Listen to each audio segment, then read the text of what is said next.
Bwana, mambo ni mengi alafu muda ni mchache. Tumeweza kuona namna ambavyo Mama Dangote pamoja na bibi Zuchu mapenzi yao yanazidi kuimarika kadri siku zinavyozidi kwenda, na kila mtu amekuwa akijiuliza maswali juu ya hiki ambacho kinachoendelea sasa, na watu wanashindwa kabisa kuweza kupata majibu. Na leo hii kuna vingi ambavyo vimeweza kutokea na kila mtu anatamani sana kuweza kuelewa namna ambavyo mambo yalivyo, na baadhi ya watu wengi waliweza kufunguka vingi na kusema ya kwamba kiukweli tunatakiwa sana kuweza kuheshimu maamuzi ya watu. Tazama, watu tumekuwa tukipiga kelele sana katika hili, lakini kila kitu kimekuwa katika misingi na mikakati iliyo bora, ili mradi tu maisha mengine yaweze kwenda. Na tumeweza kuona baadhi ya watu wengi walitamani sana kuweza kuhakikisha maisha yao yanakuwa katika mikakati na misingi iliyo bora. Hivyo kwenye hiki ambacho kinachoendelea sasa, Mungu mwenyewe ndiye ambaye atakayeona, maana tumeweza kuona upendo wa Mama Dangote kwa bibi Zuchu umezidi umevuka mipaka, na kila mtu aliamini ya kwamba hakuna kitu ambacho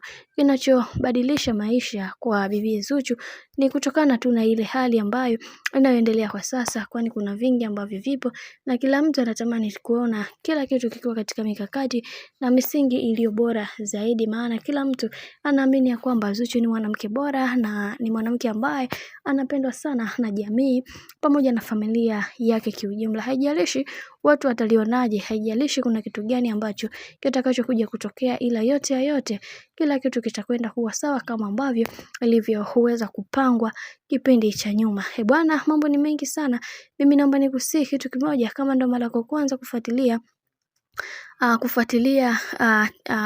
channel tupendwa hii hapa ya Bizuza Media, basi nikusihi usisahau kusubscribe, like, kushare pamoja na kucomment, kwani ukifanya hivyo utakuwa umejiweka katika nafasi nzuri ya wewe kuweza kuenjoy na kufurahia pia katika kila hatua ya channel yetu inavyo